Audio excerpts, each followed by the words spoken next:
Hey everyone, this is Indra Vikram. Welcome to Magnet Brains. तो आज के टॉपिक में अब डिस्कशन शुरू होने वाला है प्रेजेंट को पास्ट से लिंक करने का। अभी तक पास्ट को प्रेजेंट से लिंक करने की कोशिश की जा रही थी, अब प्रेजेंट को पास्ट से लिंक करेंगे। कैसे? तो आपको याद होगा डार्विन वाला जो वीडियो था जिसमें हमने अलग अलग थ्योरीज डिस्कस करी थी और फाइनली इस्टेब्लिश किया था कि डार्विन ने ये आर्गुमेंट किया कि जो इंसानों का डेवलपमेंट हुआ है, एवोल्यूशन हुआ है, वो एनिमल से हुआ है। वहीं पर एक एस्पेक्ट मैंने आपसे डिस्कशन किया था और आपको हिंट किया था कि बाद में हम इस पर डिटेल डिस्कशन करेंगे।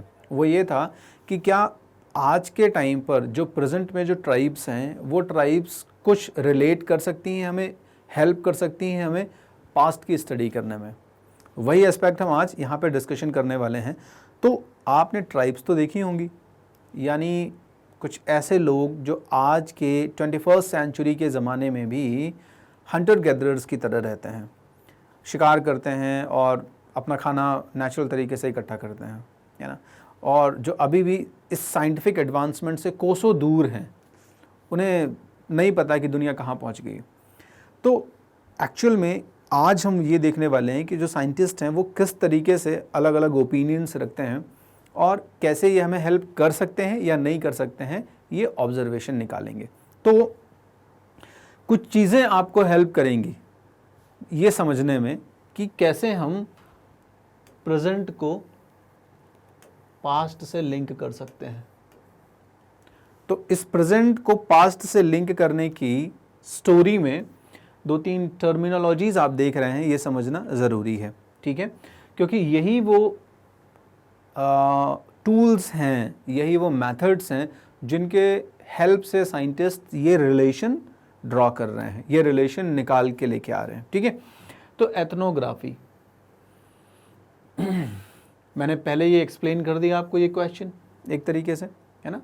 तो अब हम एथनोग्राफी पे आते हैं। एथनोग्राफी क्या कहलाती है? Study of contemporary ethnic group. Contemporary means आज के ज़माने के एथनिक ग्रुप्स जो हैं, ठीक है, उनकी स्टडी करना क्या कहलाता है? एथनोग्राफी कहलाता है। अब ये किन किन चीज़ों पे बेस्ड होता है? ठीक है, it includes an examination of their modes of livelihood.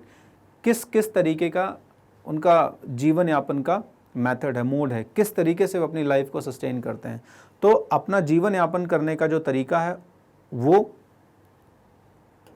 Technology, किस तरीके का टेक्निकल एडवांसमेंट है, क्या टूल्स इस्तेमाल करते हैं, एरोज और बोज इस्तेमाल करते हैं। तो टेक्निकल एडवांसमेंट किस लेवल पर है, टूल्स और टेक्निक्स का, आर्टिफैक्ट्स का कितना इस्तेमाल करते हैं, ठीक है, किस लेवल पे करते हैं। फिर जेंडर रोल्स।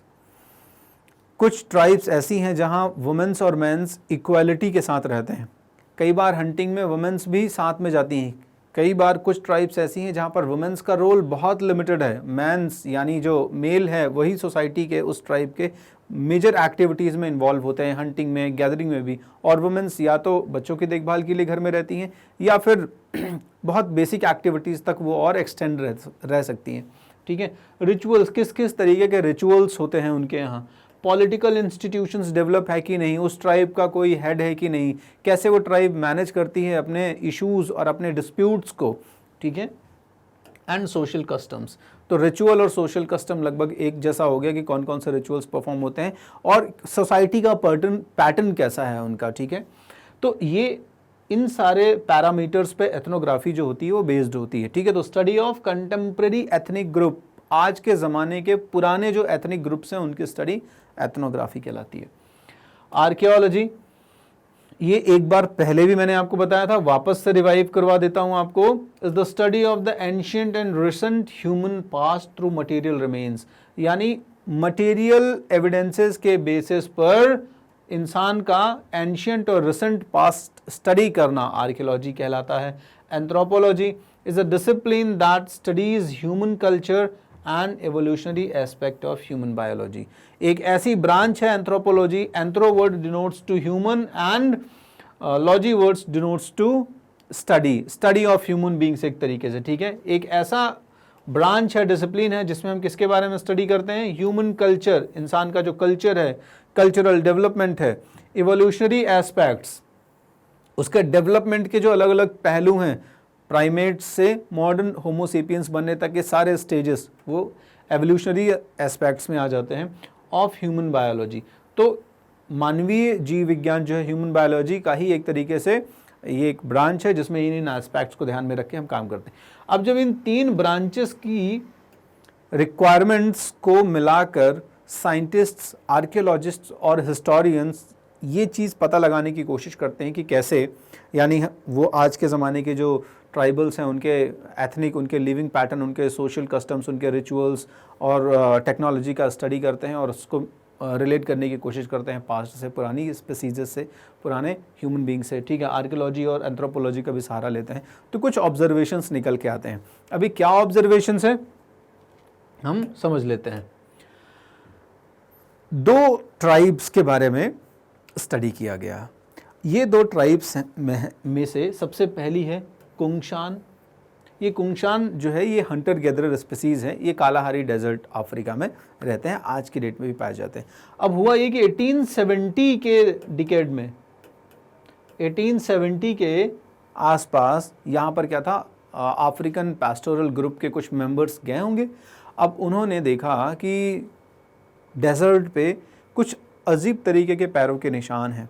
उन्होंने उनको फॉलो किया, उन फुट स्टेप्स को फॉलो किया। जब फॉलो किया तो वो कुछ एरियाज़ में पहुँचे, वहाँ पर कुछ अलग तरीके के ट्राइबल इंसान दिखे उन्हें। ठीक है, अब ये जो ट्राइबल लोग इंसान थे ये इन एपीजी मेंबर्स को, अफ्रीकन पैस्टोरल ग्रुप के मेंबर को देख के छुप रहे थे, यहाँ वहाँ भाग रहे थे, डर रहे थे। तो इनका कॉन्फिडेंस और बढ़ गया और इन्होंने उन्हें और फॉलो किया। उनके गांव तक पहुँचे वो। जब वो गांव तक पहुँचे तो उन्होंने देखा घर खाली हैं सारे। क्यों? क्योंकि डर के मारे ये लोग यहाँ वहाँ छुप जा रहे हैं। ठीक है, तो इससे उन्हें क्या पता चला कि ये डर रहे हैं। अब इन्होंने उनके ऊपर रूल करना शुरू कर दिया। तो ये एक स्टोरी है जो अफ्रीकन पैस्टोरल ग्रुप का एक मेंबर है वो मेंशन करता है और इसमें वो कुंगशान लोगों के लाइफ पैटर्न के बारे में बताता है कि इस तरीके के लोग हैं। ठीक है, यानी 1870 के डिकेड्स तक लगभग हमारे पास क्या था, हंटर और गैदरर्स के एविडेंसेस थे। क्लियर? एक और ट्राइबल ग्रुप है जिसकी स्टडी की गई। आप देखिए कितने बैलेंस तरीके से रहते हैं, यानी ट्राइबल्स का जो रहने का पैटर्न है वो नेचर के कितना अलाइनमेंट में है, नेचर के कितना क्लोज है। तो एक और दूसरा ग्रुप है जिसका नाम है हद्जा। ठीक है, अब इनके दोनों के ऑब्जर्वेशन हम अभी अगले स्लाइड में डिस्कस करने वाले हैं। अभी यहाँ पर सिर्फ आप ट्राइब्स के बारे में जान लीजिए ताकि आगे आपको ऑब्जर्वेशन निकालने में आसानी रहेगी। तो हद्जा जो ग्रुप है ये एक छोटा सा एथनिक ग्रुप है हंटर और गैदरर्स का। ये कहाँ रहता है? ये अफ्रीका में नॉर्थ ईस्टर्न पार्ट में रिफ्ट वैली जो है, सॉल्ट रिफ्ट वैली, वहाँ पे एक लेक है, लेक एयासी। तो उसके पास में जो डेजर्ट एरिया है, फॉरेस्ट एरिया है, रॉकी एरिया है, वहाँ पर ये लोग सेटल्ड हैं, वहाँ पे इनका इनहैबिटेशन है, वहाँ पे रहते हैं। अब जब हद्जा का पैटर्न स्टडी किया गया, हद्जा के बारे में रिसर्च किया गया, देखा गया कि कैसे रहते हैं वो, तो बहुत इंटरेस्टिंग फैक्ट्स निकल के आ रहे हैं। पहला, कंट्री, तो इसका लोकेशन देख लेते हैं हम। ठीक है, तो लोकेशन तो देख लिया। चलिए, country of Hadza is rich in wild foods, यानी वहाँ पे एबंडेंस में सारी खाने पीने की चीज़ें अवेलेबल है। बहुत सारे एनिमल्स भी हैं, एलिफेंट है, राइनोसेरॉस है, लायन है, एवरी एनिमल, हर तरीके का। अब चूँकि जंगल का एरिया है तो हर तरीके का जानवर अवेलेबल है, तो वाइल्ड फूड्स अवेलेबल हैं। ठीक है, इसके साथ वेजिटेबल फूड्स भी हैं। इसका मतलब ये नहीं है, अब चूँकि फॉरेस्ट एरिया है, पेड़ हैं, तो वेजिटेबल फूड्स तो होंगे ही होंगे। ठीक है, तो वाइल्ड फूड्स और वेजिटेबल फूड्स दोनों यहाँ पे सफिशिएंट अमाउंट में अवेलेबल है। दूसरा, अब ये ऑब्वियस सी बात है, हंटिंग गैदरर सोसाइटी के मेंबर है तो या तो गैदर करेंगे खाना या हंटिंग करेंगे। ठीक है, तो हंटिंग वाज डन, लेकिन हंटिंग का पैटर्न कैसा है देखिए। Hunting was done without endangering the future. Hunting तो करते हैं लेकिन इस चीज़ का बहुत ध्यान रखा जाता है कि वो उतने ही अमाउंट में मीट एक्सट्रैक्ट करें या उतने ही अमाउंट में जानवरों को मारें जिससे उनका फ्यूचर खतरे में ना पड़े, खाने की स्कैर्सिटी ना पड़ जाए, खाने की कमी ना पड़ जाए। तो इस चीज़ का बहुत ध्यान रखा गया यहाँ पे। Hunting was done without endangering the future. तीसरी चीज़ के यहाँ पे no shortages of vegetable food. अच्छा, ये भी देखा गया क्योंकि वाइल्ड फूड तो था ही, तो वेजिटेबल फूड क्या ये सिर्फ हंटिंग पे ही डिपेंडेंट रहते थे?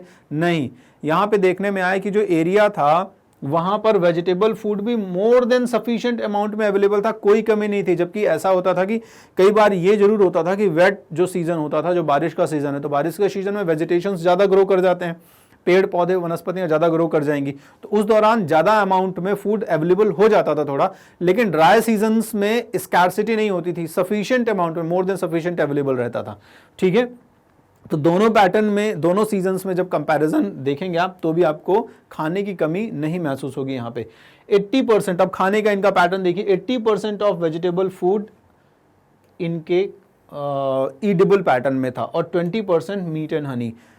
हमने पहले भी स्टडी किया था जब हम अभी पिछले वीडियो में देख रहे थे वेज ऑफ ऑब्टेनिंग फूड की, कैसा अपना फूड ऑब्टेन करते हैं, तो वहाँ पे भी अपन ने डिस्कशन किया था। उस समय कम हमें एविडेंसेस मिले थे, ठीक है, साइंटिस्ट को, लेकिन यहाँ पे हज्जा में ये एविडेंसेस मिले हैं कि 80% तक इनका फूड जो है वो कहाँ से ऑब्टेन होता है, वो वेजिटेबल फूड है, ठीक है, और 20% फिर ये क्या करते हैं, अपना रेस्ट ऑफ द फूड वो मीट और हनी से ऑब्टेन करते हैं, ठीक है।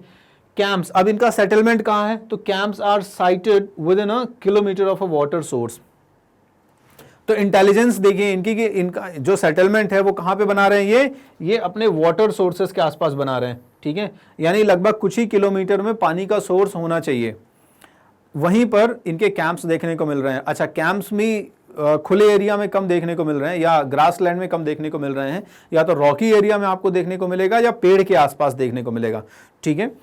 फिर हज्जा assert no rights over land and its resources। ये एक पैटर्न देखने में आया कि हज्जा जो कम्युनिटी और एथनिक ग्रुप के लोग हैं, इन्होंने अपना कोई लॉर्डशिप नहीं इस्टेब्लिश किया है अपने पर्टिकुलर एरिया के रिसोर्सेज पर या लैंड पर। कोई भी पर्सन, यानी उनकी कम्युनिटी का, अब जैसे कई बार होता है ना कि मान लीजिए ये पर्टिकुलर सोसाइटी है, अब इस सोसाइटी में जितने भी लोग हैं या जो ट्राइब है उसमें जितने भी लोग हैं, उनमें होता है कि ये मेरा इलाका हो गया, ये मेरा इलाका हो गया, ये मेरा, तुम मेरे इलाके में एंटर मत करना, है ना। तो यहाँ पे ऐसा कुछ नहीं था, यहाँ पे उस पर्टिकुलर एरिया में जितने भी लोग रहते हैं वो कहीं भी जाएं, कोई भी हंटिंग एक्टिविटी करें, कहीं पर भी वो कैंपिंग करें, कहीं पर भी वो रह सकते हैं, यानी कोई भी लॉर्डशिप नहीं है, प्रोप्राइटरशिप नहीं है रिसोर्सेस या लैंड के ऊपर। तो ये एक बहुत इंपॉर्टेंट एस्पेक्ट देखने को मिलता है यहाँ पे।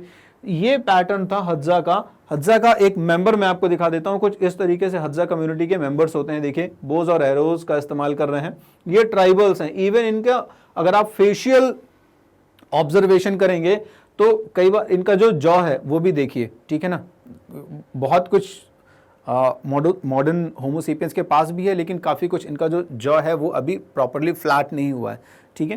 तो आपको ये ऑब्जर्वेशन देखने को मिल गया दो स्पीसीज में। अब इन ऑब्जर्वेशन से साइंटिस्ट को क्या बात पता चली, वो क्या फैक्ट एस्टैब्लिश करते हैं, ठीक है। हाँ, तो उन्होंने जो फैक्ट एस्टैब्लिश किया वो दो फैक्ट्स एस्टैब्लिश किए। पहला फैक्ट ये कहता है, एक ग्रुप ऑफ साइंटिस्ट है, यानी एक समूह जो है वैज्ञानिकों का, वो ये एक्सेप्ट करता है कि हाँ, हम अगर प्रेजेंट एथनिक ग्रुप्स की स्टडी करें तो हम पास्ट को रिलेट कर सकते हैं, क्योंकि कई बार ऐसा सिमिलरिटी देखने को मिलता है। इनका बल्कि कहना ये है कि प्रेजेंट डे जो हंटर गैदरर सोसाइटीज़ हैं, ये बहुत कुछ हेल्प करती हैं हमें इंटरप्रेट करने में। इनके जो आर्कियोलॉजिकल रिमेन्स है वो बहुत कुछ हेल्प करते हैं हमें पास्ट को स्टडी करने में, और डायरेक्टली अप्लाई कर सकते हैं हम। इवन इन्होंने क्या किया, इन्होंने एग्जाम्पल दिया कि जो होमिनिड्स वगैरह हैं, इवन जो कुनशान और ये जो हज्जा हैं, ये कहीं ना कहीं होमिनिड के ड्राई पैटर्न, जो लिविंग ड्राई पैटर्न था, उससे मेल खाते हैं, यानी होमिनिड्स भी इसी तरीके के इसी पैटर्न में रहते थे, ठीक है। लेकिन दूसरे ग्रुप ऑफ साइंटिस्ट का क्या कहना है, दूसरा ग्रुप ऑफ साइंटिस्ट कहता है कि नहीं, एथनोग्राफिक जो एविडेंसेस हैं, they are not more than sufficient, even they are not sufficient, पर्याप्त नहीं है ये फैक्ट एस्टैब्लिश करने के लिए कि जो प्रेजेंट डे एथनिक ग्रुप है, ये पास्ट की एथनिक ग्रुप या स्पीसीजेस, या जो उस जमाने की अर्ली ह्यूमंस थे, उस जमाने की स्पीसीजेस थी, उनसे मेल खाते हैं, ठीक है। यानी आज का पैटर्न स्टडी करके इनका हम उनसे रिलेट नहीं कर सकते हैं। क्यों? इनका कहना है कि आज जो कंडीशंस हैं ये डिफरेंट हैं, ठीक है, टू आर टोटली डिफरेंट। आज जो एथनिक ग्रुप रह रहे हैं, भले वो कई हजार साल पीछे हैं, लेकिन उसके बावजूद भी आज के एथनिक ग्रुप्स का लिविंग पैटर्न उस जमाने से बहुत अलग है। और दूसरा, अगर आप देखेंगे तो एनवायरमेंटल और क्लाइमेटिक कंडीशंस भी बहुत कुछ अलग हो गई हैं। उस जमाने में रिक्वायरमेंट्स होती थी बहुत सारी, इसलिए फिजियोलॉजिकल चेंजेस होते रहते थे। आज के ज़माने में अब लगभग उतनी क्लाइमेटिक एक्सट्रीमिटीज़ नहीं रहती हैं, लगभग मॉडरेट जैसा है क्लाइमेट, इतना चेंज नहीं होता कि कभी ओवर आइस एज आ जाए या कभी ऐसा सिचुएशन आ जाए कि कुछ वेजिटेशन ही नहीं है, तो एक्सट्रीमिटी ऑफ क्लाइमेट नहीं है। दूसरी चीज़ ये है, इनका ये कहना है कि अब प्रेजेंट डे जो एथनिक ग्रुप्स हैं, ये बहुत सारी अलग इकोनॉमिक एक्टिविटीज़ में भी इन्वॉल्व है। जैसे आप देखेंगे तो वो कुछ फार्मिंग भी कर रहे हैं, इसके अलावा कई सारे एथनिक ग्रुप के ऐसे लोग भी हैं जो कमर्शियल एक्टिविटीज़ में भी इन्वॉल्व हैं, ठीक है। तो भले मेन स्ट्रीम में नहीं जुड़े हैं, टेक्नोलॉजिकल एडवांसमेंट से नहीं जुड़े हैं, साइंटिफिक कम्युनिटी से नहीं जुड़े हैं, लेकिन फिर भी वो कहीं ना कहीं डायरेक्टली ना जुड़ के इनडायरेक्टली जुड़े हुए हैं और दुनिया तो उनके बारे में जानती ही है। तो इनका और पुराने जो एथनिक ग्रुप हैं, पुराने जो स्पीसीज हैं, उनके लिविंग पैटर्न में बहुत डिफरेंस है, इसलिए एथनिक ग्रुप डेटा हम इस्तेमाल नहीं कर सकते। तो हमने दो ऑब्जर्वेशंस देखे यहाँ पे। पहला ऑब्जर्वेशन एक्सेप्ट करता है इस चीज को कि present can be used to study the past, और दूसरा ग्रुप क्या कहता है कि नहीं, present can not be used और present data can not be used to study the past, ठीक है। तो होपफुली आपको ये रिलेशन एस्टैब्लिश हो गया है प्रेजेंट और पास्ट में। कुल मिला के जो रिजल्ट निकलता है वो ये है कि डिस्प्यूटेबल सिचुएशन है, ठीक है। होपफुली ये चीज समझ में आ गई है। चलिए अब हम लास्ट वीडियो जो है अपना चैप्टर 1 का, वो एपिलॉग के ऊपर देखेंगे, और एपिलॉग मतलब आपके पूरे इस चैप्टर की एक तरीके से समरी होने वाली है। तो बने रहिए। Thank you.